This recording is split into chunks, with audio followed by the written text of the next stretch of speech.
ಮತ್ತು ಬಿಹಾರದೊಳಗಡೆ ಅಂತೂ AK-47 ಬಳಸಿದಂಥ ಒಂದು ಸುದ್ದಿ ಕೂಡ ನಾವು ನೋಡಿದ್ವಿ. ಕ್ಷಮೆ ಕೇಳಬೇಕಾದ ವ್ಯಕ್ತಿ ನಾನೇ ಕ್ಷಮಿಸಿದ್ದೀನಿ ಹೋಗಿ ಅನ್ನೋ ರೀತಿಯಲ್ಲಿ ಧಾರಾಳ ಗುಣವನ್ನು ಕಳೆದ 45 ವರ್ಷಗಳಲ್ಲಿ ಅತ್ಯಧಿಕ ನಿರುದ್ಯೋಗದ ರೇಟ್ ಇದೆ. ಸಿಕ್ಕಾಪಟ್ಟೆ ವಿದ್ಯಾವಂತ ನಿರುದ್ಯೋಗಿಗಳಿದ್ದಾರೆ. ಪ್ರಿಯ ವೀಕ್ಷಕರೇ, ಪೀಪಲ್ ಟಿವಿಯ ಮತ್ತೊಂದು ಪಾಡ್ಕಾಸ್ಟ್ಗೆ ತಮಗೆಲ್ಲ ಸ್ವಾಗತ.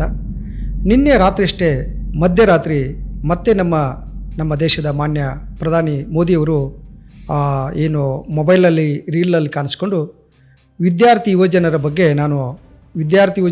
ನನ್ನ ಬಗ್ಗೆ ತುಂಬ ಅವಮಾನಿಸುವ ರೀತಿಯಲ್ಲಿ ಮಾತಾಡಿದರು. ನಾನು ಆ ಮಕ್ಕಳನ್ನ ಕ್ಷಮಿಸಿದ್ದೇನೆ ಅನ್ನುವ ರೀತಿಯಲ್ಲಿ ಒಂದು ಹೇಳಿಕೆಯನ್ನು ನೀಡಿದ್ದಾರೆ. ಅದಕ್ಕೆ ಬೇರೆ ಬೇರೆ CJP ಪಾರ್ಟಿಯವರಾಗಿರ್ಬೋದು, ಪ್ರಕಾಶ್ ರಾಜ್ ಆಗಿರ್ಬೋದು ಪ್ರತಿಕ್ರಿಯಾತ್ಮಕವಾಗಿ ತಮ್ಮ ಹೇಳಿಕೆಯನ್ನು ದಾಖಲಿಸಿದ್ದಾರೆ. ನಿಜಕ್ಕೂ ಪ್ರಧಾನಿ ಮೋದಿ ಹೇಳಿದ್ದೇನು ಮತ್ತು ಅದನ್ನು ನಾವು ಅರ್ಥ ಮಾಡಿಕೊಳ್ಳಬೇಕಾದ ಬಗೆ ಹೇಗೆ, ಹಾಗೂ CJP ಪಾರ್ಟಿಯ ಹೋರಾಟ ಮತ್ತು ಅದರ ಮುಂದಿನ ನಡೆ, ಈ ಎಲ್ಲ ವಿಚಾರಗಳ ಕುರಿತು ಈ ಪಾಡ್ಕಾಸ್ಟಲ್ಲಿ ಮಾತಾಡ್ತಾ ಹೋಗೋಣ. ನಮ್ಮ ಜೊತೆಗಿದ್ದಾರೆ ಸುಭಾಷ್ ಹೂಗಾರ್ ಸರ್. ತುಂಬ ಹಿರಿಯ ಪತ್ರಕರ್ತರು, 30 ವರ್ಷಗಳಿಂದ ಅವರು ಜರ್ನಲಿಸಮ್ ಫೀಲ್ಡಲ್ಲಿ ಇರುವಂಥವ್ರು ಮತ್ತು ದೃಶ್ಯ ಮಾಧ್ಯಮ, ಡಿಜಿಟಲ್ ಮಾಧ್ಯಮ ಹಾಗೂ ಮುದ್ರಣ ಮಾಧ್ಯಮ ಎಲ್ಲದರಲ್ಲೂ ಕೂಡ ಕೆಲಸ ಮಾಡಿದವರು. ಸರ್ ನಮಸ್ಕಾರ. ಸರ್ ನಮಸ್ಕಾರ. ಸರ್, ಏನು ನಿನ್ನೆ ರಾತ್ರಿ ಮತ್ತೆ ಮೋದಿಯವರು ಮಧ್ಯರಾತ್ರಿ ಕಾಣಿಸ್ಕೊಂಡು ಒಂದು ಸ್ಟೇಟ್ಮೆಂಟ್ ಕೊಟ್ಟಿದ್ದಾರೆ, ವಿದ್ಯಾರ್ಥಿ ಮಕ್ಕಳನ್ನು ಕ್ಷಮಿಸಿದ್ದೇನೆ ಅನ್ನೋದನ್ನು. ಅದನ್ನ ಹೇಗೆ ಅರ್ಥ ಮಾಡ್ಕೊಳ್ಳೋದು, ಏನು ಅಂದರೆ ಮೋದಿಯವರು ಏನು ಹೇಳಕ್ಕೆ ಹೊರಟಿದ್ದಾರೆ ಅದ್ರ ಮೂಲಕ ಅಂತ ನಮ್ಮ ದೇಶದ ಜನತೆಗೆ? ಇಲ್ಲ, ಜಂತರ್ ಮಂತರ್ನಲ್ಲಿ ಏನು ಈ ಜನ್ಸಿಗಳ ಒಂದು ಪ್ರತಿಭಟನೆ ನಡೀತು ಕಾಕ್ರೋಚ್ ಜನತಾ ಪಾರ್ಟಿಯ ನೇತೃತ್ವದಲ್ಲಿ. ಆ ಒಂದು ಪ್ರತಿಭಟನೆಯ ತೀವ್ರತೆ ಎಷ್ಟಿತ್ತು ಅಂತಂದರೆ, ಶಿಕ್ಷಣ ಸಚಿವರು ರಾಜೀನಾಮೆ ಕೊಡಬೇಕಾಯಿತು. ಸರ್ಕಾರ ಅವರ ಒಂದು ಡಿಮ್ಯಾಂಡನ್ನು ಒಪ್ಕೊಳ್ಳೇಬೇಕಾದಂಥ ಒಂದು ಪರಿಸ್ಥಿತಿ ನಿರ್ಮಾಣ ಆಯಿತು. ಆದರೆ ಆ ಪ್ರತಿಭಟನೆ ನಡೆಯುವ ಸಂದರ್ಭದಲ್ಲಿ ಅನೇಕ ಜನ ವಿದ್ಯಾರ್ಥಿಗಳು, ಬಹಳ ಸಣ್ಣ ವಯಸ್ಸಿನ ವಿದ್ಯಾರ್ಥಿಗಳು, 15, 13, 18 ವಯಸ್ಸಿನ ವಿದ್ಯಾರ್ಥಿಗಳು, ಜನ್ಸಿಗಳು, ಇವರೆಲ್ಲರೂ ಪ್ರತಿಭಟನೆ ಒಳಗಡೆ ಭಾಗವಹಿಸಿದರು. ಭಾಳ ದೊಡ್ಡ ಸಂಖ್ಯೆ ಒಳಗಡೆ ಭಾಗವಹಿಸಿದಾಗ ಕೆಲವರು ಭಾಳ ಅಸಭ್ಯ ರೀತಿ ಒಳಗಡೆ ಭಾಳ ಕೆಟ್ಟ ಪದಗಳನ್ನು ಬಳಸಿ, ಭಾಳ ಅದನ್ನು ನಾವು ಯಾವುದೇ ಸಭ್ಯ ಸಮಾಜ ಒಪ್ಕೊಳ್ಳಿಕ್ಕೆ ಸಾಧ್ಯ ಇಲ್ಲದಂಥ ಪದಗಳನ್ನು ಬಳಸಿ ಪ್ರಧಾನಿ ಮೋದಿಯವರನ್ನು ಟೀಕೆ ಮಾಡಿದರು ಅಂತ ಬೇಕಾದಷ್ಟು. ಯಾಕಂದರೆ 1-2 ಆ ಥರದ ಉದಾಹರಣೆ ಇದ್ದರೆ ನಾವು ಅದನ್ನು ಪಿನ್ ಪಾಯಿಂಟ್ ಮಾಡಿ ಹೇಳ್ಬೋದು. ಆದರೆ 1-2 ಅಲ್ಲ, ಸಾವಿರಾರು ಆಗಿಬಿಡ್ತು. ಅದು ಭಾಳ ಚರ್ಚೆ ಕೂಡ ಆಯಿತು. ಏನು ಚರ್ಚೆಯಪ್ಪ ಅಂದರೆ, ಈ ರೀತಿ ಪದಗಳನ್ನು ಬಳಸಿ ಯಾರನ್ನಾದರೂ ನಿಂದಿಸ್ಬೋದಾ ಅಂತ, ಈ ರೀತಿ ಪದಗಳನ್ನು ಬಳಸಿ ಪ್ರಧಾನಿಯವರನ್ನು ನಿಂದಿಸ್ಬೋದಾ ಅಂತ ಭಾಳಷ್ಟು ಜನ ಮಾತಾಡ್ತಾ ಇದ್ದಾರೆ. ಪ್ರಧಾನಿ ಮಾತ್ರ ಅಲ್ಲ, ಯಾರನ್ನಾದರೂ ಕೂಡ ಈ ರೀತಿ ನಿಂದಿಸ್ಬೋದಾ ಅನ್ನುವ ಬಗ್ಗೆ ಚರ್ಚೆ ಆಯಿತು. ಮತ್ತು ಇದು ಭಾಳ ಅಸಭ್ಯ, ಈ ಥರದ ಪದಗಳನ್ನು ಹುಡುಗಿಯರು, ವಿಶೇಷವಾಗಿ ಹುಡುಗಿಯರ ಹೆಚ್ಚಿನ ಸಂಖ್ಯೆ ಒಳಗಡೆ ಈ ಪದಗಳನ್ನು ಬಳಸಿ ಮೋದಿಯವರ ಬಗ್ಗೆ ಕೆಟ್ಟದಾಗಿ ಮಾತಾಡಿದರು. ಅದ್ರ ಬಗ್ಗೆ ಎಲ್ಲ ಭಾಳ ವ್ಯಾಪಕವಾಗಿ ಚರ್ಚೆ ನಮ್ಮ ದೇಶದಲ್ಲಿ ನಡೀತಾ ಇದೆ. ಪರ ವಿರುದ್ಧವಾದಂಥ ಚರ್ಚೆ ನಡೀತಾ ಇದೆ. ಯಾರೂ ಕೂಡ ಅದನ್ನು ಸರಿ ಅಂತ ಹೇಳ್ತಾ ಇಲ್ಲ, ಒಪ್ಕೊಳ್ತಾ ಇಲ್ಲ. ಈ ನಡುವೆ ಏನಾಯಿತು, ಮೋದಿಯವರು ಒಂದು ರೀಲ್ ಮಾಡಿದರು ಇನ್ಸ್ಟಾಗ್ರಾಮಲ್ಲಿ. ಈಗ ಅವರು ಲಾಸ್ಟು ಒಂದು 4-5 ರೀಲ್ಗಳನ್ನು ಇಲ್ಲಿವರೆಗೂ ಮಾಡಿದ್ದಾರೆ ಈ ಹೋರಾಟ ಆರಂಭ ಆದಮೇಲೆ. ಯಾಕಂದರೆ ಮೋದಿಯವ್ರಿಗೆ ಒಂದು ಮನವರಿಕೆ ಆಯಿತು, ಈ ಹುಡುಗರನ್ನ ನಾನು ರೀಚ್ ಆಗಬೇಕು ಅಂತಂದರೆ ನಾನು ಇನ್ಸ್ಟಾಗ್ರಾಮ್ಗೆ ಹೋಗಬೇಕು, ರೀಲ್ ಮಾಡಬೇಕು, ಮುಖ್ಯವಾಹಿನಿಯ ಮಾಧ್ಯಮಗಳ ಮೂಲಕ ನಾನು ಮಾತಾಡಿದರೆ ಅದನ್ನು ಈ ಯಾವ ಹುಡುಗರು ನೋಡೋದೂ ಇಲ್ಲ, ಕೇಳೋದೂ ಇಲ್ಲ, ಅವ್ರಿಗೆ ನಾನು ರೀಚ್ ಆಗೋದಿಲ್ಲ ಅಂತ ಗೊತ್ತಾಯ್ತು. ಅವ್ರಿಗೆ ಗೊತ್ತಾದ ತಕ್ಷಣ ಏನು ಮಾಡಿದ್ರು, ರೀಲ್ ಮಾಡ್ಲಿಕ್ಕೆ ಸ್ಟಾರ್ಟ್ ಮಾಡಿದ್ರು. Okay, that's a good. ಯಾಕಂದರೆ ಈ ಥರದ ಒಂದು ಅಡಾಪ್ಷನ್ ಇದೆಲ್ಲ. ಬಟ್ ಮೋದಿ ಅವ್ರದ್ದು ನಾವು ಹಿಂದಿನಿಂದ ನೋಡ್ಕೊಂಡು ಬಂದರೆ ಸರ್, ಅವ್ರ ಪರಂಪರೆನೇ ಯಾವುದೇ ಮೀಡಿಯಾದವ್ರಿಗೆ ಇದುವರೆಗೆ ಸಂದರ್ಶನ ಕೊಟ್ಟಿಲ್ಲ, ಪತ್ರಿಕಾಗೋಷ್ಠಿ ಮಾಡಿಲ್ಲ. ಆ ಥರದ್ದನ್ನು ಅವರು ಮೀಡಿಯಾದವ್ರನ್ನ ಒಂದು ನಿರ್ಲಕ್ಷ್ಯ ಮಾಡುವ ಮಟ್ಟ, ಅಂದರೆ ನಿರ್ಲಕ್ಷ್ಯ ಮಾಡಿ ಆನೆ ನಡೆದಿದ್ದ ದಾರಿ ಅನ್ನೋ ಮಟ್ಟಕ್ಕೆ ಅವ್ರು ಸುಮ್ಮನೆ ತಮ್ಮ ಪಾಡಿಗೆ ತವಕ್ಕೆ ಹೊರಟಿದ್ರು ಅವರು. ಅಲ್ಲ, ಅದು ಆಯಿತು. ಅದಕ್ಕಿಂತ ಮುಂಚೆ ನಾನು ಅವ್ರು ರೀಲ್ ಮಾಡಿದ್ರಲ್ಲ, ಆ ರೀಲ್ನಲ್ಲಿ ಏನು ಹೇಳಿದ್ರು ಅಂತ ಹೇಳ್ತೇನೆ ನಾನು. ಅದನ್ನು ನಾವು ಮಾತಾಡೋಣ, ನೀವು ಹೇಳಿದ ವಿಚಾರನೂ ಮಾತಾಡೋಣ. ರೀಲ್ನಲ್ಲಿ ಏನು ಹೇಳಿದರು ಅಂದರೆ, ನನ್ನ ಬಗ್ಗೆ ಭಾಳ ಕೆಟ್ಟ ಪದಗಳನ್ನು ಬಳಸಿ ಹುಡುಗರು ಕೆಲವರೆಲ್ಲರೂ ನಿಂದನೆಯನ್ನು ಮಾಡಿದರು, ನನಗೆ ಬೈದರು, ನನ್ನ ತಾಯಿಯನ್ನು ಕೂಡ ಅವಮಾನಿಸಿದರು.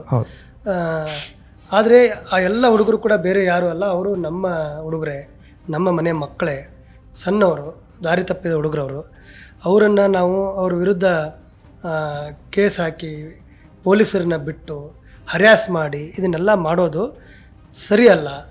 ನಾನು ಅವ್ರನ್ನ ಕ್ಷಮಿಸ್ತೇನೆ, ನಾನು ಅವ್ರನ್ನ ಅದನ್ನೆಲ್ಲ ಮನಸ್ಸಿನೊಳಗೆ ಇಟ್ಕೊಳ್ಳೋದಲ್ಲ, ಅದನ್ನು ನಾನು ಕ್ಷಮಿಸ್ತೇನೆ ಅಂತ ಅವರು ಹೇಳಿದರು. ಅದಾದಮೇಲೆ ಬೇರೆ ಇನ್ನೊಂದು ರೀತಿಯ ಒಂದು ಚರ್ಚೆ ಆರಂಭ ಆಗಿದೆ. ಯಾಕಂದರೆ ಸಹಜವಾಗಿ ಎಲ್ಲ ಕ್ರಿಯೆಗೂ ಕೂಡ ಪ್ರತಿಕ್ರಿಯೆ ಇದ್ದೇ ಇರ್ತದಲ್ಲ. ಹೌದು. ಈ ರೀತಿ ಇವರು ಕ್ಷಮೆ ಮಾಡ್ತೀನಿ ಅಂತ ಪ್ರಧಾನಿಯವರು ಹೇಳಿದ ನಂತರ ಅನೇಕರು ಏನು ಅದೇ ಮತ್ತೆ ಸೋಷಿಯಲ್ ಮೀಡಿಯಾದಲ್ಲಿ, ಹೌದು, ಅದೇ ಮತ್ತೆ ರೀಲ್ಸಲ್ಲಿ, ಅದೇ ಮತ್ತೆ ಇನ್ಸ್ಟಾಗ್ರಾಮ್ನಲ್ಲಿ ಭಾಳಷ್ಟು ಜನ ಇದಕ್ಕೆ ರಿಯಾಕ್ಟ್ ಮಾಡ್ತಾ ಇದ್ದಾರೆ.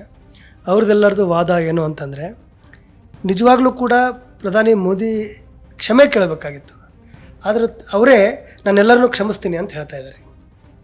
ಕ್ಷಮೆ ಯಾಕೆ ಕೇಳಬೇಕಾಗಿತ್ತು ಅಂತಂದರೆ, ಸೋಷಿಯಲ್ ಮೀಡಿಯಾದಲ್ಲಿ ಜನ ವಾದ ಮಾಡ್ತಾ ಇರೋದು ಯಾಕೆ ಕ್ಷಮೆ ಕೇಳಬೇಕಾಗಿತ್ತು ಅಂತಂದರೆ, ನೋಡಿ, ನೀಟ್ ಪ್ರಶ್ನೆ ಪತ್ರಿಕೆ ಪದೇ ಪದೇ ಪದೇ ಪದೇ ಲೀಕ್ ಆಯಿತು. 21 ವಿದ್ಯಾರ್ಥಿಗಳು ಆತ್ಮಹತ್ಯೆಯನ್ನು ಮಾಡಿಕೊಂಡ್ರು. ಇದರ ಜವಾಬ್ದಾರಿ ಯಾರು? ಇದರ ಅಕೌಂಟಬಿಲಿಟಿ ಏನು? ಯಾರಾದರೂ ಕೂಡ ಇದರ ರೆಸ್ಪಾನ್ಸಿಬಿಲಿಟಿ ತೊಗೊಂಡು ಮಾಡಬೇಕಾಗಿತ್ತಲ್ಲ, ಅದನ್ನು ಮಾಡಲಿಲ್ಲ. ಓಕೆ, ವಿದ್ಯಾರ್ಥಿಗಳು ಬೀದಿಗಿಳಿದು ಹೋರಾಟವನ್ನು ಮಾಡಲಿಕ್ಕೆ ಶುರು ಮಾಡಿದರು. ಹೋರಾಟ ಮಾಡಲಿಕ್ಕೆ ಶುರು ಮಾಡಿದ ಮೇಲೆ ಯಾವ ರೀತಿ ಆ ವಿದ್ಯಾರ್ಥಿಗಳ ವಿರುದ್ಧ ದೆಹಲಿಯ ಪೊಲೀಸರು ಮತ್ತು ಕೆಲವು ಯೂನಿಫಾರ್ಮ್ ಇರಲಾರ್ದಂಥ ಸಿವಿಲ್ ಡ್ರೆಸ್ನೊಳಗಿದ್ದಂಥ ಗೂಂಡಾಗಳು, ಅವ್ರು ಯಾರು ನಮ್ಗೆ ಗೊತ್ತಿಲ್ಲ. ಹೌದು. ಅವ್ರಿಗೇನು ಯೂನಿಫಾರ್ಮ್ ಇರಲಿಲ್ಲ, ಕೆಲವು ಪೊಲೀಸರಿಗೆ ಬ್ಯಾಡ್ಜ್ ಕೂಡ ಇರಲಿಲ್ಲ. ಹೀಗಾಗಿ ಸದ್ಯಕ್ಕೆ ನಾವು ಅವ್ರನ್ನ ಗೂಂಡಾಗಳಂತ ಹೇಳ್ಬೋದು. ಹೌದು. ಅವರು ಯಾವ ರೀತಿ ಹುಡುಗರ ಮೇಲೆ ಆಕ್ರೋಶ ಇದನ್ನೇನು ಲಾಠಿ ಚಾರ್ಜ್ ಮಾಡಿದರು, ಬ್ಯಾಲೆಟ್ ಗನ್ ಬಳಸಿದ್ರು, ಪ್ಯಾಲೆಟ್ ಗನ್ಗಳನ್ನು ಬಳಸಿದರು, ಆಮೇಲೆ ಲಾಟಿಗೆ ಎಲೆಕ್ಟ್ರಿಕ್ ಬ್ಯಾಟನನ್ನು ಬಳಸಿದರು. ನಿಮ್ಗೆ ಅದು ಹೊಡೆದ್ರೆ ಶಾಕ್ ಆಗುತ್ತೆ, ಎಲೆಕ್ಟ್ರಿಕ್ ಶಾಕ್, ಆ ಬ್ಯಾಟನನ್ನು ಬಳಸಿದರು. ಆಮೇಲೆ ಇದಕ್ಕೆ ಏನು ಲಾಟಿಗೆ ಮೊಳೆ ಚುಚ್ಚಿ ಹೊಡೆದಿದ್ದು. ಮತ್ತು ಬಿಹಾರದೊಳಗಡೆ ಅಂತೂ AK-47 ಬಳಸಿದಂಥ ಒಂದು ಸುದ್ದಿ ಕೂಡ ನಾವು ನೋಡಿದ್ವಿ. ಇಷ್ಟೆಲ್ಲ ಆದಾಗ ಇದ್ರ ಬಗ್ಗೆನೂ ಕೂಡ ಪ್ರಧಾನಿ ಮೋದಿ ಅವರು ಮಾತಾಡಬೇಕಾಗಿತ್ತು. ಇದ್ರ ಬಗ್ಗೆ ಅವರು ಮಾತಾಡಲಿಲ್ಲ, ಇದ್ರ ಬಗ್ಗೆ ಅವರು ಕ್ಷಮೆ ಕೇಳಲಿಲ್ಲ. ಆದರೆ ಆ ಹುಡುಗರು ಅಸಭ್ಯ ಭಾಷೆಯನ್ನು ಬಳಸಿ, ಅಸಭ್ಯ ಪದಗಳನ್ನು, ಅಶ್ಲೀಲ ಪದಗಳನ್ನು ಬಳಸಿ, ಭಾಳ ಕೆಟ್ಟದಾಗಿ, ಯಾರೂ ಕೂಡ ಒಪ್ಪಲ್ಲ ಅದನ್ನು, ಆ ರೀತಿಯ ಪದಗಳನ್ನು ಬಳಸಿ ಅವರು ನಿಂದಿಸಿದರು ಅನ್ನೋದನ್ನೇ ಅವರು ಇಟ್ಕೊಂಡು ಅದನ್ನು ಮಾತ್ರ ಫೋಕಸ್ ಮಾಡಿ, ಅದನ್ನು ಹೈಲೈಟ್ ಮಾಡಿ ಅವ್ರಿಗೆ ನಾನು ಕ್ಷಮೆ ಮಾಡ್ತೀನಿ ಅಂತ ಹೇಳಿದರು. ಈ ಎಲ್ಲ ವಿಚಾರಗಳನ್ನು ಮರೆತರು. ಆದರೂ ಈಗ ಚರ್ಚೆ ಆಗ್ತಾ ಇದೆ. ಜೊತೆಗೆ ಏನಾಗಿದೆ, ಈ ಕೇವಲ ಜಂತರ್ ಮಂತರ್ನೊಳಗಡೆ ನಡೆದಂಥ ಪ್ರತಿಭಟನೆಯ ಸಂದರ್ಭದೊಳಗಡೆ ಈ ಥರದ ಅಶ್ಲೀಲ, ಕೆಟ್ಟ, ಅಸಭ್ಯ ಪದಗಳ ಬಳಕೆ ಆಗಿಲ್ಲ. ಇದು ಮೊದಲಿಂದನೂ ಕೂಡ ಇದೆ. ಮೊದಲೇನು ಭಾಳ ಎಲ್ಲರೂ ಕೂಡ ಭಾಳ ಅತ್ಯಂತ ಸುಸಂಸ್ಕೃತ ಪದಗಳನ್ನು ಬಳಸಿ ಮಾತಾಡ್ತಾ ಇದ್ರು ಒಬ್ರಿಗೊಬ್ಬರು ಅಂತಲ್ಲ. ಟ್ರೋಲ್ ಮೊದಲಿಂದನೂ ಕೂಡ ಟ್ರೋಲ್ ಮಾಡ್ತಾ ಇದ್ರು. ಮೊದಲಿಂದನೂ ಕೂಡ ಈ ಥರದ ಪದಗಳ ಬಳಕೆ ಇತ್ತು. ಆಮೇಲೆ ವಿಶೇಷವಾಗಿ ಕಳೆದ ಕೆಲವು ವರ್ಷಗಳಿಂದ ನಮ್ಮ ಸಾರ್ವಜನಿಕ ಸಂವಾದ, ಇಂಟ್ರ್ಯಾಕ್ಷನ್ನು, ಪಬ್ಲಿಕ್ ಡಿಸ್ಕೋರ್ಸ್ ಏನಿದೆಯಲ್ಲ, ಅದರ ಸ್ತರ ಭಾಳ ಕಡಿಮೆ ಆಗಿಬಿಟ್ಟಿದೆ. ಭಾಳ ಕಡಿಮೆ ಆಗಿದೆ. ಭಾಳ ಕೆಟ್ಟ ಈಗ ಯಾರಾದರೂ ಸೋಷಿಯಲ್ ಮೀಡಿಯಾದೊಳಗಡೆ ಏನಾದರೂ ಬರೀತಾರೆ, ಸರ್ಕಾರವನ್ನು ಟೀಕೆ ಮಾಡ್ತಾರೆ ಅಥವಾ ಇನ್ನೊಂದೇನೋ ಮಾಡ್ತಾರೆ, ಅಂಥವ್ರಿಗೆ ಯಾವ ರೀತಿ ಕಮೆಂಟ್ ಮಾಡ್ತಾರೆ, ಅತ್ಯಂತ ಅವರ ಮನೆ ಮಕ್ಕಳು, ಅವ್ರ ಹೆಂಡತಿ, ತಾಯಿ, ಅವ್ರನ್ನೆಲ್ಲರನ್ನೂ ಟಾರ್ಗೆಟ್ ಮಾಡುವಂಥದ್ದು ಇದು ಭಾಳ ದಿವಸದಿಂದ ನಡ್ಕೊಂಡು ಬಂದುಬಿಟ್ಟಿದೆ. ಭಾಳ ವರ್ಷಗಳಿಂದ ನಡ್ಕೊಂಡು ಬರ್ತಾ ಇದೆ. ಪಬ್ಲಿಕ್ ಡಿಸ್ಕೋರ್ಸ್ನ ಸ್ತರನೇ ಭಾಳ ಕಡಿಮೆ ಆಗಿಬಿಟ್ಟಿದೆ. ಇಲ್ಲಿ ಅವರು ಮಾಡಿದ್ದು ತಪ್ಪು, ಇವ್ರು ಮಾಡಿದ್ದು ಸರಿ ಅಂತಲ್ಲ. ಈಗ ನಾನು ಹೇಳ್ತಾ ಇರೋದು ಆ ಹುಡುಗರು ಮಾಡಿದ್ದು ಸರಿ ಅಂತಲ್ಲ, ಅಥವಾ ಈಗ ಹಿಂದೆ ಯಾರು ಬಳಸ್ತಾ ಇದ್ರು ಅವ್ರು ಮಾಡಿದ್ದು ಮಾತ್ರ ತಪ್ಪು ಅಂತಲ್ಲ. ಅನೇಕ ಜನ BJP ನಾಯಕರುಗಳು ಪಾರ್ಲಿಮೆಂಟ್ನೊಳಗಡೆ ಭಾಳ ಕೆಟ್ಟ ಶಬ್ದಗಳನ್ನು ಬಳಸಿ ಮಾತಾಡಿದ್ದಾರೆ. ಪಬ್ಲಿಕ್ ರ್ಯಾಲಿಯಲ್ಲಿ ಭಾಳ ಕೆಟ್ಟ ಪದಗಳನ್ನು ಬಳಸಿ ಮಾತಾಡಿದ್ದಾರೆ. ಇದೆಲ್ಲವೂ ಕೂಡ ಚರ್ಚೆ ಆಗ್ತಾ ಇದೆ. ಇದೆಲ್ಲ ಏನಾಗಿದೆ, ಮಕ್ಕಳು ಈ ಪದಗಳನ್ನು ಎಲ್ಲಿ ಕಲಿತಾರೆ?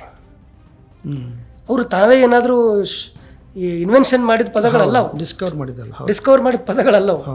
ಇದು ಈ ಬೈಗುಳುಗಳನ್ನು ಮಕ್ಕಳು ತಮ್ಮ ಮನೆಯೊಳಗಾದರೂ ಕೇಳಿರ್ಬೋದು, ದೊಡ್ಡವ್ರು ನೋಡಿ ಕಲ್ತಿರ್ತಾರೆ, ಸಮಾಜದೊಳಗೆ ಕಲ್ತಿರ್ತಾರೆ, ಅಥವಾ ಈ ರಾಜಕಾರಣಿಗಳು ಪಾರ್ಲಿಮೆಂಟ್ನೊಳಗಡೆ ಮಾತಾಡೋದು ನೋಡಿನೂ ಕಲ್ತಿರ್ಬೋದು. ಇದೆಲ್ಲವೂ ಇದೆ. ಅದಕ್ಕೆ ಅದನ್ನು ಭಾಳ ನೀವು ಸೀರಿಯಸ್ ಆಗಿ ಅದನ್ನು ಕನ್ಸಿಡರ್ ಮಾಡಬಾರ್ದು ಅನ್ನೋದು ಒಂದು ವಾದ ಇದೆ.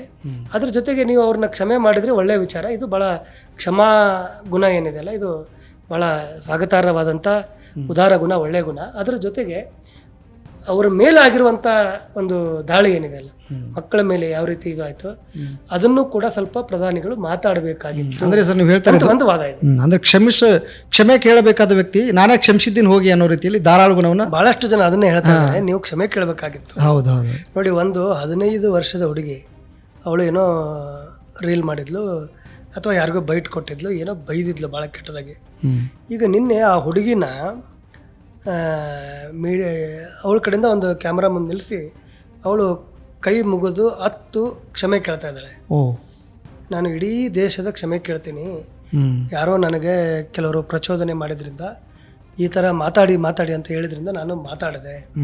ಆಮೇಲೆ ನಾನು ಮಾಡಿರೋ ತಪ್ಪಿಗೆ ಕ್ಷಮೆ ಇಲ್ಲ, ನಾನು ಇಡೀ ದೇಶಕ್ಕೆ ಕ್ಷಮೆ ಕೇಳ್ತೀನಿ, ಇನ್ನು ಮುಂದೆ ಎಂದೂ ನಾನು ಈ ಥರ ಮಾಡೋದಿಲ್ಲ ಅಂತ ಒಂದು 15 ವರ್ಷದ ಹುಡುಗಿ ಕ್ಯಾಮ್ರಾ ಎದುರುಗಡೆ ನಿಂತ್ಕೊಂಡು ಕಣ್ಣೀರು ಹಾಕ್ತಾ ಮಾತಾಡಿದ್ಲು.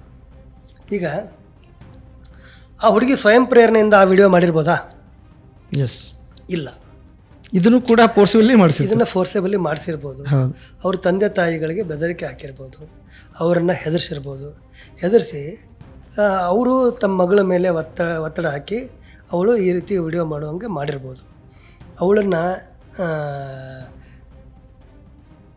ಇದೆಲ್ಲ ಅವಳು ಸಾರಿ ಕೇಳಿದ್ದು, ಆದರೆ ಅವಳು ಬೈದಿದ್ದ ತಪ್ಪು ಕೆಟ್ಟ ಪದಗಳನ್ನು ಬಳಸಿದ್ಲು, ಅವಳು ಸಾರಿ ಕೇಳಿದ್ದೂ ಓಕೆ, ಆದರೆ ಇದನ್ನೆಲ್ಲ ಆಫ್ ದಿ ಕ್ಯಾಮ್ರಾ ಮಾಡ್ಬೋದಾಗಿತ್ತು. ಹಿರಿಯರ ಕೂತ್ಕೊಂಡು ಮನೆ ಒಳಗಡೆ, ಇಲ್ಲಮ್ಮ ನೀ ಹಾಗೆಲ್ಲ ಮಾತಾಡಬಾರ್ದು, ನೀನು ಆ ರೀತಿ ಎಲ್ಲ ಕೆಟ್ಟ ಇದು ಅಲ್ಲ, ಯಾರಿಗೂ ಬಳಸಬಾರ್ದು, ಪ್ರಧಾನಿಗೂ ಬಳಸಬಾರ್ದು, ಯಾರಿಗೂ ಬಳಸಬಾರ್ದು ಅಂತ ಹೇಳ್ಬೋದಾಗಿತ್ತು. ಆ ಹುಡುಗಿ ಕಡೆಯಿಂದ ಒಂದು ವಿಡಿಯೋ ಮಾಡಿಸಿ ಪ್ರದರ್ಶನ ಇದನ್ನು ಮಾಡೋದಿದೆಯಲ್ಲ, ಆ ಹುಡುಗಿಯ ಮಾನಸಿಕ ಸ್ಥಿತಿ ಮೇಲೆ ಏನು ಪರಿಣಾಮ ಆಗಿರ್ಬೋದು, ಟ್ರಾಮಾ. ಹೌದು, ಆ ವ್ಯಕ್ತಿತ್ವಕ್ಕೆ ಘನತೆ, ಅದು ಇಡೀ ಜೀವನದ ಪೂರ್ತಿ ಅವಳು ಅದನ್ನ ಮರಿಲಿಕ್ಕೆ ಪಾಪ ಪ್ರಜ್ಞೆಯಲ್ಲೇ ಕರಗಬೇಕಾಗತ್ತೆ. ಅವಳು ಮನಸ್ಸಿಂದ ಮಾಡಿದ್ಲು, ಒತ್ತಡಕ್ಕೆ ಮನಸ್ಸು ಮಾಡಿದ್ಲು ಗೊತ್ತಿಲ್ಲ ನಮಗೆ. ಹೌದು, ಮನಸ್ಸಿಂದ ಮಾಡಿದ್ಲು ಅಂತ ಅನ್ಕೊಳ್ಳೋಣ, ಅದನ್ನ ಕ್ಯಾಮ್ರಾ ಮುಂದೆ ಯಾಕೆ ಮಾಡಬೇಕಾಗಿತ್ತು? ಅವರು ತಂದೆ ತಾಯಿ ಮುಂದೆ ಹೇಳಿದ್ರು ಆಗೋಗಿತ್ತು. ಈ ಥರದ ಎಲ್ಲ ವಿಚಾರಗಳು ಕೂಡ ಈ ನಮ್ಮ ಮೋದಿ ವಿಡಿಯೋ ಸುತ್ತ, ಪ್ರಧಾನಿ ಅವರ ರೀಲ್ ಸುತ್ತಲ ಚರ್ಚೆ ಆಗ್ತಾ ಇದೆ. ಇದು ಯಾವುದು ಸರಿ ಯಾವುದು ತಪ್ಪು ಅಂತೇಳಿ ನೀವು ಡಿಸೈಡ್ ಮಾಡೋದು ಬೇಡ. ಇದನ್ನ ನೋಡಿ ಅವ್ರ ತೀರ್ಮಾನವನ್ನ ಮಾಡಲಿ. ವೀಕ್ಷಕರಿದ್ದಾರೆ, ಅವ್ರ ತೀರ್ಮಾನವನ್ನ ಮಾಡಲಿ ಅಂತ ನನಗೆ ಅನಿಸ್ತದೆ. ಇನ್ನೊಂದು ಚರ್ಚೆ ಆಗ್ತಿರೋದು ಸರ್, ಒಂದು ಕ್ಷಮಿಸಬೇಕಾದವರು, ಇದು ಕ್ಷಮೆ ಕೇಳಬೇಕಾದವರು ನಾನು ಕ್ಷಮಿಸಿದ್ದೇನೆ ಹೋಗಿ ಅನ್ನುವಂಥದ್ದು. ಇನ್ನೊಂದು, ಈ ಕ್ಷಮಿಸಿದ್ದೇನೆ ಅನ್ನುತ್ತಲೇ ಆ ವಿದ್ಯಾರ್ಥಿಗಳನ್ನು ನೀವೆಲ್ಲ ಹೇಳಿದ್ರಿ ಜೈಲಿಗೆ ಕಳಿಸುವಂಥದ್ದಾಗಿರ್ಬೋದು, ಮತ್ತು ಅವ್ರ ಮೇಲೆ ಕೇಸ್ ಹಾಕುವಂಥದ್ದು, ಅದು ಯಾವುದನ್ನು ವಾಪಸ್ ಪಡೆಯದೆ ಈ ರೀತಿಯ ಸ್ಟೇಟ್ಮೆಂಟನ್ನು ಕೊಡುವಂಥದ್ದು ಎಷ್ಟು ಸರಿ ಅಂತ? ಇಲ್ಲ, ಕೆಲವು ಕಡೆಗಳಲ್ಲಿ ಇನ್ನೂ ಕೂಡ ವಿದ್ಯಾರ್ಥಿಗಳನ್ನು ಟಾರ್ಗೆಟ್ ಮಾಡೋದು ನಡೆದಿದೆ. ಹೌದು, ಕೇಸ್ ಹಾಕ್ತಾ ಇದ್ದಾರೆ ಅವ್ರ ಮೇಲೆ. ಆ್ಯಕ್ಚುಲಿ CJPಯ ಪ್ರತಿಭಟನೆ ನಂತರ ಸರ್ಕಾರದ ಜೊತೆಗೆ ಅವರ ಮಾತುಕತೆ ಒಪ್ಪಂದ ಏನಾಯ್ತಲ್ಲ, ಅದ್ರ ಪ್ರಕಾರ ಇಡೀ ದೇಶದೊಳಗಡೆ ಎಲ್ಲೂ ಕೂಡ ಆ ಹುಡುಗರ ಮೇಲೆ ಕೇಸ್ ಹಾಕಬಾರ್ದು, ಆಲ್ರೆಡಿ ಹಾಕಿರುವ ಕೇಸ್ ಏನಾದರೂ ಇದ್ದರೆ ಅದನ್ನು ವಿಡ್ರಾ ಮಾಡಬೇಕು ಅಂತೆಲ್ಲ ಚರ್ಚೆ ಆಗಿತ್ತು. ಅದಕ್ಕೆ ಕೇಂದ್ರ ಸರ್ಕಾರ ಕೂಡ ಒಪ್ಕೊಂಡಿತ್ತು. ಈಗ ಬಿಹಾರ, ವೆಸ್ಟ್ ಬೆಂಗಾಲ್, ಅಸ್ಸಾಂ ಈ ಎಲ್ಲ ರಾಜ್ಯಗಳಲ್ಲೂ ಕೇಸ್ಗಳು ಹಾಕಿದ್ದನ್ನು ವಿಡ್ರಾ ಮಾಡಿದ್ದಾರೆ. ಆದರೆ ದಿಲ್ಲಿ, ಇನ್ನೂ ಕೆಲವು ಕಡೆಗಳಲ್ಲೆಲ್ಲ ಕೇಸ್ಗಳನ್ನು ಇನ್ನೂ ಹಾಕ್ತಾ ಇದ್ದಾರೆ. ಅಂದರೆ ಒಂದು ಕಡೆ ನಾವು ಕೇಸ್ ವಿಡ್ರಾ ಮಾಡ್ತಾ ಇದ್ದೀವಿ ಅಂತ ಹೇಳ್ತಾ ಇದ್ದಾರೆ, ಇನ್ನೊಂದು ಕಡೆ ನಿಧಾನಕ್ಕೆ, ಅಂದರೆ ಈಗ ಏನೋ ಒಂದು ಭಾಳ ಇದು ತೀವ್ರ ಹೋರಾಟ ನಡೀತಾ ಇದೆ, ಎಲ್ಲರ ಭಾವನೆಗಳು ಭಾಳ ತೀವ್ರ ಇರಬೇಕಾದ್ರೆ ನಾವು ಅದನ್ನು ಆ್ಯಕ್ಟ್ ಮಾಡಲಾರ್ದೆ ಸ್ವಲ್ಪ ಸೈಲೆಂಟ್ ಆಗಿದ್ದು, ಇದು ವಿಷಯ ತನ್ನಗಾದ್ಮೇಲೆ ಆ ಹುಡುಗರ ಮೇಲೆ ಸೇಡು ತೀರಿಸ್ಕೊಳ್ಬೇಕು ಅನ್ನುವ ಒಂದು ಮನೋಭಾವ ಏನಾದರೂ ಇದೆಯಾ ಅನ್ನುವ ಒಂದು ಪ್ರಶ್ನೆ ಕೂಡ ಅಲ್ಲ. ನಿಧಾನನೂ ಅಲ್ಲ ಸರ್, ಇಮಿಡಿಯೇಟ್ಲಿ ನೀವು SFI ಒಬ್ಬ ಲೀಡರ್ ಹುಡುಗಿ, ಅವಳಿಗೆ ಹಿಂದೆ ಯಾವುದೋ ಒಂದು ಕೇಸ್ ಆಗಿತ್ತಂತೆ, ಈ CJP ಹೋರಾಟ ಮುಗಿದ ಮರುದಿನವೇ ಅವಳನ್ನ ಅರೆಸ್ಟ್ ಮಾಡಕ್ಕೆ ಹೋಗಿದ್ದಾರೆ. ಅದೇ ಯಾವುದೋ ಎಷ್ಟು ವರ್ಷದ ಹಳೆ ಕೇಸು ಅವ್ರು ಅರೆಸ್ಟ್ ಮಾಡಲಿಕ್ಕೆ ಡೆಲ್ಲಿ ಅವ್ರ ಕಚೇರಿ ಒಳಗೆ ಪೊಲೀಸರು ಹೋಗಿದ್ರು. ಅವ್ರನ್ನಲ್ಲಿ ಡೆಲ್ಲಿ ಅವ್ರ ಪಾರ್ಟಿಯ MP ಒಬ್ಬರು ಅವ್ರನ್ನ ಪೊಲೀಸರನ್ನ ವಾಪಸ್ ಕಳಿಸಿದ್ರು. ಅಲ್ಲ, ಇದಕ್ಕೆ ವಿಚ್ ಹಂಟಿಂಗ್ ಅಂತ ಅಂತಾರೆ, ಸೇಡಿನ ಮನೋಭಾವ. ಎಸ್ ಸರ್, ಸರ್ಕಾರ ಈ ರೀತಿ ಸೇಡಿನ ಮನೋಭಾವ ಹೊಂದಬಾರ್ದು. ಹಾಂ ಸರ್, ಯಾರೂ ಹೊಂದಬಾರ್ದು. ಹೌದು ಸರ್, ಯಾರು ಕೂಡ ಸೇಡಿನ ಮನೋಭಾವ ಯಾರಿಗೂ ಒಳ್ಳೆಯದಲ್ಲ. ಆದರೆ ಸರ್ಕಾರ ಈಗ ಪ್ರತಿಭಟನೆ ಮಾಡಿದ ಹುಡುಗರ ಮೇಲೆ ಅವರನ್ನು ಟಾರ್ಗೆಟ್ ಮಾಡಿ ಈ ಥರ ಹಳೆ ಕೇಸ್ಗಳನ್ನು ಕೆದಕಿ ಅವ್ರ ಮೇಲೆ ಹಾಕೋದು ಇದು ಒಳ್ಳೆಯದು ಅಂತ ಏನು ಅನಿಸಲ್ಲ. ಈ CJP ಹೋರಾಟದ ನೀಟ್ ಹೋರಾಟದ ಇನ್ನೊಂದು ಇಮಿಡಿಯೇಟ್ ಪ್ರತಿಕ್ರಿಯೆ ಅಥವಾ ಇಮಿಡಿಯೇಟ್ ಫಲಿತಾಂಶ ಏನಂದರೆ ಸರ್, ಇದು ಮುಗಿದು ಈ ಮರುದಿನವೇ ಮತ್ತೆ ಮೀಸಲಾತಿ ವಿರೋಧ ಮೀಸಲಾತಿ ಹಟಾವು ಆಂದೋಲನ ಶುರುವಾಯಿತು. ಇದು ಕೂಡ ಸೇಡಿನ ಮನೋಭಾವದಿಂದ ಹುಟ್ಕೊಂಡಿದ್ದು ಅನಿಸುತ್ತೆ. ಅಲ್ಲ, ಅವ್ರಿಗೆ ಸಡನ್ನಾಗಿ ಅವ್ರಿಗೇನೋ ಅನಿಸಿರ್ಬೋದು ಯಾರಿಗೋ ಕೆಲವ್ರಿಗೆ, ಅದು ರಿಸರ್ವೇಷನ್ ಹಟಾವ್ ಆಂದೋಲನ ಅಂತ ಒಂದು ಶುರು ಮಾಡಿದರು. ಈಗ ಅಂದರೆ ಈಗ ಅದು ಕೂಡ ಕಂಪ್ಲೀಟ್ಲಿ ಅದು ಏನು ಆನ್ಲೈನ್ ಹೋರಾಟ. ಹೌದು. ಈಗ CJP ಆನ್ಲೈನ್ ಹೋರಾಟ ಸಕ್ಸಸ್ಫುಲ್ ಆಯ್ತಲ್ಲ, ಅದೇ ಮಾದರಿ ಒಳಗಡೆ ಒಂದು ಆನ್ಲೈನ್ ಪ್ಲಾಟ್ಫಾರ್ಮು ರೆಡಿ ಮಾಡಿ RH ಅಂತ ರಿಸರ್ವೇಷನ್ ಹಟಾವ್ ಆಂದೋಲನ ಅಂತ ಮಾಡಿ ಅದಕ್ಕೆ ಭಾಳ ಜನ ಜೊತೆಗೂಡಿ ಏನೋ ಮಾಡ್ತಾ ಇದ್ದಾರೆ. ಓಕೆ, ಈಗ ಅವ್ರಿಗೆ ಯಾರೋ ಕೆಲವ್ರಿಗೆ ಅವ್ರಿಗೇನೋ ಅನಿಸ್ತಾ ಇದೆ ಅವ್ರ ಅಭಿಪ್ರಾಯ ಅಂತಂದರೆ ಅವ್ರಿಗೆ ಹೇಳಿ, ಅದನ್ನು ಪ್ರಜಾತಾಂತ್ರಿಕವಾಗಿ ಹೇಳುವಂಥ ಅವಕಾಶ ಇದೆ, ಏನು ತಪ್ಪಲ್ಲ. ಅಲ್ಟಿಮೇಟ್ಲಿ ಮುಂದೆ ಅದ್ರದ್ದು ಅವ್ರು ಹೋರಾಟನೂ ಮಾಡಲಿ, ಬೀದಿಗೂ ಇಳಿಲಿ, ಪ್ರತಿಭಟನೆ ಮಾಡಲಿ, ಧರಣಿ ಮಾಡಲಿ, ಏನು ಮಾಡ್ತಾರೋ ಅದೆಲ್ಲ ಮಾಡಲಿ. ಅವರು ಈ ಇನ್ನೊಂದೇನೆಂದರೆ ಈ ರಿಸರ್ವೇಷನ್ ವಿಚಾರ ಇದೆಯಲ್ಲ, ಇದು ಇವತ್ತು ಚರ್ಚೆ ಆಗ್ತಾ ಇರುವಂಥ ವಿಚಾರ ಅಲ್ಲ. ಈ ರಿಸರ್ವೇಷನ್ ಇರಬಾರ್ದು ಅಂತ ಭಾಳಷ್ಟು ಜನ ಭಾಳ ವರ್ಷಗಳಿಂದ ಹೇಳ್ಕೊಂಡು ಬಂದ್ದಾರೆ. ಆದರೂ ಕೂಡ ಅದು ರಿಸರ್ವೇಷನ್ ಅವಶ್ಯಕತೆ ಯಾಕಿದೆ ಅನ್ನೋದು ಕೂಡ ಅದಕ್ಕೆ ಭಾಳ ಸ್ಟ್ರಾಂಗ್ ಆದಂಥ ಕಾರಣಗಳಿದ್ದಾವೆ. ಉಳಿದವರೆಲ್ಲರೂ ಹೋಗಲಿ, ಬಿಟ್ಬಿಡಿ. ಮೊನ್ನೆ ಇದೆ ರಿಸರ್ವೇಷನ್ ಹಟಾವ್ ಆಂದೋಲನ ಆರಂಭ ಆದ ನಂತರ RSSನ ಸರಸಂಘ ಚಾಲಕರಾದಂಥ ಮೋಹನ್ ಭಾಗವತ್ ಅವರು ಹೇಳಿದರು, ನಾವು 100ಕ್ಕೆ 100ರಷ್ಟು ರಿಸರ್ವೇಷನ್ ಪರವಾಗಿದ್ದೀವಿ. ಯಾವುದೇ ಕಾರಣಕ್ಕೂ ಈ ತರಹದ ರಿಸರ್ವೇಷನ್ ವಿರುದ್ಧವಾದಂಥ ಅಭಿಪ್ರಾಯವನ್ನು, ಹೋರಾಟವನ್ನು ಏನೋ ಇರಲಿ, ಅದನ್ನು ನಾವು ಒಪ್ಕೊಳ್ಳಿಕ್ಕೆ ಸಾಧ್ಯ ಇಲ್ಲ, ಬೆಂಬಲಿಸಲ್ಲ, ಒಪ್ಕೊಳ್ಳಿಕ್ಕೆ ಸಾಧ್ಯ ಇಲ್ಲ. ಎಲ್ಲಿಯವರೆಗೂ ನಮ್ಮ ಸಮಾಜದೊಳಗಡೆ ಜಾತಿ ಆಧಾರಿತವಾದಂಥ ಭೇದ ಭಾವ ಇರ್ತದೋ ಮತ್ತು ಎಲ್ಲಿವರೆಗೂ ಆ ರಿಸರ್ವೇಷನನ್ನು ಪಡೆಯುವಂಥ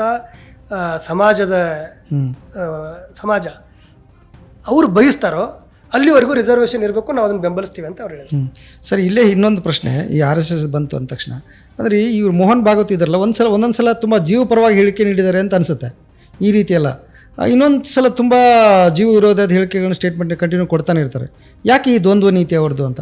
ಅಲ್ಲ, ಈಗ ಏನಾಗ್ತದೆ, ಕೆಲವೊಮ್ಮೆ ಅವರು ಸಿಚುವೇಶನ್ನು ಹೀಟಪ್ ಆದಾಗ ಕೆಲವು ಹೇಳಿಕೆಗಳನ್ನು ಸಮಾಧಾನಕ್ಕೋಸ್ಕರ ಕೊಡ್ತಾರೆ ಅಂತ ಅನಿಸುತ್ತೆ. ಅವರು ರಿಸರ್ವೇಷನ್ ವಿಚಾರದಲ್ಲೇ, ಈಗ ರಿಸರ್ವೇಷನ್ ಬಗ್ಗೆ ಚರ್ಚೆ ನಡೀತಾ ಇದೆ. ರಿಸರ್ವೇಷನ್ ಬಗ್ಗೆನೇ ನಾವು ಅವರ ಹಿಂದಿನ ಎಲ್ಲ ಹೇಳಿಕೆಗಳನ್ನು ನೋಡ್ಕೊಂಡು ಬಂದರೆ ಕೆಲವೊಮ್ಮೆ ಅವರು ರಿಸರ್ವೇಷನ್ ವಿರುದ್ಧವಾಗಿ ಮಾತಾಡಿದಂಥ ಉದಾಹರಣೆಗಳು RSSನ ಮುಖವಾಣಿ ಅದು ಆರ್ಗನೈಸರ್ ಒಳಗಡೆ, ಪಾಂಚಜನ್ಯ ಒಳಗಡೆ ರಿಸರ್ವೇಷನ್ ವಿರುದ್ಧ ಭಾಳ ಹಿಂದೆ ಬರೆದಿರುವಂಥ ಉದಾಹರಣೆಗಳು ಕೂಡ ಇತ್ತೀಚೆಗಲ್ಲ. ಮೀಸಲಾತಿನ ವಿರೋಧಿಸಿ ಬರೆದಿರುವಂಥ ಉದಾಹರಣೆ ಇದೆ, ಭಾಳ ಹಿಂದೆ, ಈಗಲ್ಲ. ಇತ್ತೀಚೆಗೆ ಏನಾಗಿದೆ, ಓನ್ಲಿ ಫಾರ್ ಪೊಲಿಟಿಕಲ್ ರೀಸನ್ಸ್, ರಾಜಕೀಯ ಕಾರಣಗಳಿಗಾಗಿ ಇವತ್ತು ರಾಜಕೀಯ ಪಕ್ಷಗಳು ಯಾರೂ ಕೂಡ ನಾವು ಮೀಸಲಾತಿಯನ್ನು ವಿರೋಧಿಸ್ತೀವಿ ಅಂತ ಬಹಿರಂಗವಾಗಿ ಹೇಳುವ ಸ್ಥಿತಿ ಇಲ್ಲ. ಅವ್ರ ಮನಸ್ಸಿನೊಳಗಡೆ ಏನಿದೆ ನಮ್ಗೆ ಗೊತ್ತಿಲ್ಲ. ಯಾಕಂದರೆ ನಾವು ಮನಸ್ಸಿನೊಳಗಡೆ ಯಾರ ಮನಸ್ಸಿನೊಳಗೂ ಕೂಡ ಹೊಕ್ಕು ತಿಳ್ಕೊಳ್ಳಿಕ್ಕೆ ಸಾಧ್ಯ ಇಲ್ಲ. ಮನಸ್ಸಿನೊಳಗಡೆ ಏನಾದರೂ ಇರಲಿ, ಅವರು ಬಹಿರಂಗವಾಗಿ ಅಫಿಷಿಯಲ್ ಅವ್ರದ್ದು ಸ್ಟ್ಯಾಂಡ್ ಏನಪ್ಪ ಅಂದರೆ, ಅಧಿಕೃತ ನಿಲುವು ಎಲ್ಲರೂ ಮೀಸಲಾತಿ ಪರವಾಗಿನೇ ಇದ್ದಾರೆ, ಇನ್ಕ್ಲೂಡಿಂಗ್ BJP. ಈ ಸದ್ಯಕ್ಕೆ ನಾವು ಅಷ್ಟನ್ನು ಮಾತ್ರ ಅನ್ಕೋಬೋದು, ತಿಳ್ಕೊಬೇಕು, ಅಷ್ಟು ಮಾತ್ರ ಚರ್ಚೆ ಮಾಡ್ಬೋದು. ಒಳಗಡೆ ಏನಿದೆ ಯಾರಿಗೂ ಗೊತ್ತೇ ಇಲ್ವಲ್ಲ, ಅಂಡರ್ ಕರೆಂಟಲ್ಲಿ ಏನಿದೆ ಏನು ಗೊತ್ತಿಲ್ಲ. ಕೆಲವರು ಆ ಹೆಸರಿನಲ್ಲಿ ಮಾಡಲ್ಲ, ಬೇರೆ ಯಾವುದೋ ಒಂದು ವೇದಿಕೆ ಮಾಡ್ತಿರ್ತಾರೆ, ಏನೋ ಒಂದು ಮಾಡ್ತಿರ್ತಾರೆ, ಇದೆಲ್ಲ ನಡೀತಾ ಇರುತ್ತೆ. ಸರ್, ಇದು CJP ಪಾರ್ಟಿ ಇದೆಯಲ್ಲ, ಅವರು ಯಾರೊಬ್ಬ ನ್ಯಾಯಾಧೀಶರ ಹೇಳಿಕೆ ಆ ಜಿರಳೆಗಳ ಬಗ್ಗೆ ಹೇಳಿಕೆ, ಅದೊಂದು ನೆಪ ಅಷ್ಟೇ ಅಂತ ಅನಿಸುತ್ತೆ ನನಗೆ. ಈ ಆಕ್ರೋಶ ಮಡುಗಟ್ಟೋದಿದೆಯಲ್ಲ, ಹಿಂದೆ ತುಂಬ ಕೆಲಸ ಮಾಡಿ ಅದು ಇಮಿಡಿಯೇಟ್ ಸ್ಫೋಟ್ ಆಗಿರೋದಾ, ಅಥವಾ ಏನು ಇದು ಈ CJP ನೀಟ್ ವಿರುದ್ಧದ ಹೋರಾಟ, ಒಟ್ಟು ಈ ಕೇಂದ್ರ ಸರ್ಕಾರದ ಆಡಳಿತದ ವಿರುದ್ಧದ, ಪ್ರಭುತ್ವದ ವಿರುದ್ಧದ ಹೋರಾಟ ಒಮ್ಮೆ ಹಿಂಗೆ ಸ್ಫೋಟ ಆಗೋಕ್ಕೆ ಏನೆಲ್ಲ ಕೆಲಸ ಮಾಡಿರ್ಬೋದು ಹಿಂದೆ ಅಂತ ನೋಡಿ. ಯಾವುದೇ ವಿಚಾರ ಆಗಲಿ, ಅದು ಸಡನ್ನಾಗಿ ರಾತ್ರೋರಾತ್ರಿ ಈ ಸ್ವರೂಪವನ್ನು ಪಡೀಲಿಕ್ಕೆ ಸಾಧ್ಯ ಇಲ್ಲ. ಅದರರ್ಥ ನಾನು ಅದಕ್ಕೆಲ್ಲ ಭಾಳ ವ್ಯವಸ್ಥಿತವಾದಂಥ, ಯೋಜಿತವಾದಂಥ ತಯಾರಿ ನಡೀತಾ ಇತ್ತು ಅಂತ ಹೇಳ್ತಾ ಇಲ್ಲ. ಆದರೆ ಜನರ ಮನಸ್ಸಿನೊಳಗಡೆ ನಿಧಾನಕ್ಕೆ ಕೆಲವು ವಿಚಾರಗಳು ಮಡುಗಟ್ಟುತ್ತಾ ಇರ್ತವೆ, ಬೇರೆ ಬೇರೆ ಕಾರಣಗಳಿಗಾಗಿ. ಈಗ ಫಾರ್ ಎಕ್ಸಾಂಪಲ್ ಇದೇ CJP ವಿಚಾರನೇ ನಾವು ತಗೊಂಡ್ರೆ, ಯಾಕೆ ಒಮ್ಮಿಂದೊಮ್ಮೆಕ್ಲೇ ಆ CJPಗೆ ಅಷ್ಟೊಂದು ಜನ ಸಪೋರ್ಟ್ ಮಾಡಿದರು, ಬೆಂಬಲ ಕೊಟ್ಟರು. ಹೌದು. ಬೆಂಬಲ ಕೊಟ್ಟರು. BJPಗೆ ಎಷ್ಟು ಜನ ಅವರ ಪಾರ್ಟಿಯನ್ನು ಫಾಲೋ ಮಾಡ್ತಿದ್ರು ಇನ್ಸ್ಟಾಗ್ರಾಮಲ್ಲಿ, ಅದಕ್ಕಿಂತಲೂ ಹೆಚ್ಚಿನ ಜನ ಅದಕ್ಕೆ ಯಾಕೆ ಸಪೋರ್ಟ್ ಮಾಡಿದರು ಅಂತಂದರೆ, ಅದಕ್ಕೆಲ್ಲ ಏನಾಗುತ್ತೆ ಅಂದರೆ ಒಂದು ಬಾಯ್ಲಿಂಗ್ ಪಾಯಿಂಟ್ ಬರಬೇಕು ಯಾವುದಕ್ಕಾದರೂ ಕೂಡ. ನೀವು ಬೆಂಕಿ ಮೊದಲೇ ಉರಿತಾ ಇರ್ತದೆ, ಆದರೆ ಹಾಲು ಇಮಿಡಿಯೇಟ್ಲಿ ಕುದಿಯಲ್ಲ, ಉಕ್ಕಲ್ಲ. ಆ ಬಾಯ್ಲಿಂಗ್ ಪಾಯಿಂಟ್ ಬರುತ್ತಲ್ಲ, ಆ ಬಾಯ್ಲಿಂಗ್ ಪಾಯಿಂಟ್ ಬಂದಾಗ ಅದು ಹೊರಗೆ ಬಿಡೋದು. ಈಗ ಜನಗಳಿಗೆ ದೇಶದೊಳಗಡೆ ಭಾಳಷ್ಟು ಏನಾಗಿದೆ, ನಿರುದ್ಯೋಗದ ಸಮಸ್ಯೆ ಇದೆ. ಉದ್ಯೋಗ ಸಿಗ್ತಾ ಇಲ್ಲ ಜನಗಳಿಗೆ. ನಮ್ಮ ದೇಶದೊಳಗಡೆ ನಿರುದ್ಯೋಗದ ರೇಟು ಕಳೆದ 45 ವರ್ಷಗಳಲ್ಲಿ ಅತ್ಯಧಿಕ ನಿರುದ್ಯೋಗದ ರೇಟ್ ಇದೆ. ಸಿಕ್ಕಾಪಟ್ಟೆ ವಿದ್ಯಾವಂತ ನಿರುದ್ಯೋಗಿಗಳಿದ್ದಾರೆ. ಇದು ಒಂದು ಭಾಳ ದೊಡ್ಡ ಸಮಸ್ಯೆ ಇದು. ಇಂಥ ಟೈಮ್ನೊಳಗಡೆ ಯಾರು ಈ ಭವಿಷ್ಯ ತಮ್ಮ ಏನೋ ಒಂದು ಕಲ್ಪನೆಯನ್ನು ಮಾಡಿಕೊಂಡು ಕನಸು ಕಟ್ಕೊಂಡು ಈ ಸ್ಪರ್ಧಾತ್ಮಕ ಪರೀಕ್ಷೆಗಳನ್ನು ಬರಿತಾ ಇರ್ತಾರೆ, ಕಾಂಪಿಟೇಟಿವ್ ಎಕ್ಸಾಮ್ಸ್, ಅವರು ಬರೋದು ಮುಂದೆ ಏನೋ ನಾನು ಆಗಬೇಕು, ಡಾಕ್ಟರ್ ಆಗಬೇಕು, ಇನ್ನೊಂದೇನೋ ಆಗಬೇಕು, ಮತ್ತೊಂದು ಆಗಬೇಕು ಅಂತ ಕನಸು ಕಾಣ್ತಾ ಇರ್ತಾರೆ. ಅವರು ಪ್ರಶ್ನೆ ಪತ್ರಿಕೆಗಳು ಲೀಕ್ ಆಗಿ ಹಣಕ್ಕೋಸ್ಕರ ಮಾರಾಟ ಆಗಿ ಒಂದಲ್ಲ ಪದೇ ಪದೇ ಪದೇ ಪದೇ ಆಗಿ ಕಳೆದ 10 ವರ್ಷಗಳಲ್ಲಿ 152 ಪ್ರಶ್ನೆ ಪತ್ರಿಕೆಗಳು ಲೀಕ್ ಆಗಿವೆ. ಎಲ್ಲ ಬೇರೆ ಬೇರೆ ಎಲ್ಲ ಎಕ್ಸಾಮ್ಗಳು ಸೇರಿಸಿ ಎಲ್ಲ ಸೇರಿಸಿ ಒಟ್ಟಿಗೆ, ಒಂದೇ ಬರೀ ನೀಟ್ ಅಂತಲ್ಲ, ನೀಟ್ದು ಇದು 3ನೇ ಸಾರಿ ಇರಬೇಕು. ಇಷ್ಟೆಲ್ಲ ಪ್ರಶ್ನೆ ಪತ್ರಿಕೆ ಅಂದರೆ ಒಂದು ಅವ್ರಿಗೆ ಈ ಭ್ರಮನಿರಸನ ವ್ಯವಸ್ಥೆ, ಅವರ ಈ ಏನಪ್ಪ ನನ್ನ ಫ್ಯೂಚರ್ಗೆ ಏನಾದರೂ ಇಲ್ಲಿದೆಯೋ ಇಲ್ಲೋ ಅನ್ನುವ ಭ್ರಮನಿರಸನ ಹುಡುಗರೊಳಗಡೆ ಯುವಕರೊಳಗಡೆ ಇದ್ದಾಗ ಅವರನ್ನು ನೀವು ಪ್ಯಾರಾಸೈಟ್ಸು, ಗೆದ್ದಲು ಹತ್ತಿದ ಜಿರಳೆಗಳು, ನಿಮ್ಗೆ ಮಾಡ್ಲಿಕ್ಕೇನೋ ಬೇರೆ ಕೆಲಸ ಇಲ್ಲ, ನೀವು ವ್ಯವಸ್ಥೆ ಒಳಗಡೆ ಹೊಕ್ಕೊಂಡು ಅದನ್ನೆಲ್ಲವನ್ನು ಹಾಳು ಮಾಡಿಬಿಡ್ತೀರಿ ಅಂಥೇಳಿ CJ ಅವರು ಏನೋ ಒಂದು ಕಾಮೆಂಟ್ ಮಾಡಿದಾಗ, ಇದು ಹೆಂಗಂದರೆ ಗಾಯದ ಮೇಲೆ ಉಪ್ಪು ಸವರ್ದಂಗೆ. ಅದು ಈ ಒಂದು ಸ್ಫೋಟಕ್ಕೆ ಕಾರಣ ಆಗಿರ್ಬೋದು ಅಂತ ನನ್ನ ಒಂದು ಅಭಿಪ್ರಾಯ ಅಷ್ಟೇ.